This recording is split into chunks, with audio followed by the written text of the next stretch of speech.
ভুজঙ্গাসন, অর্ধচক্রাসন বা ধনুরাসন বা শলভাসন, এই ধরনের আসনগুলো কিন্তু আমাদের কোমরের ব্যথার ক্ষেত্রে খুবই উপকারী।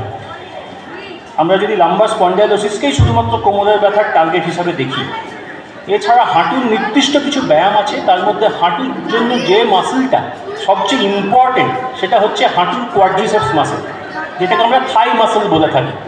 এই থাই মাসেলের নির্দিষ্ট কিছু ব্যায়াম আছে, কোয়াড্রিসেপসের স্ট্রেংথেনিং এক্সারসাইজ বলা হয়। সেইগুলো 2-3টে ব্যায়াম, খুব সহজ ব্যায়াম। সেগুলো রেগুলার বেসিসে যদি প্রত্যেক দিন সকালবেলা আর দুপুরে যদি সময় পাওয়া যায় ভালো, না হলে রাত্রেবেলা ঘুমোতে যাওয়ার আগে 10-15 মিনিট করে দিনে দুবার করে সময় দিয়ে করা যায়, তাহলে কিন্তু অনেক বেনিফিট পাওয়া যেতে পারে।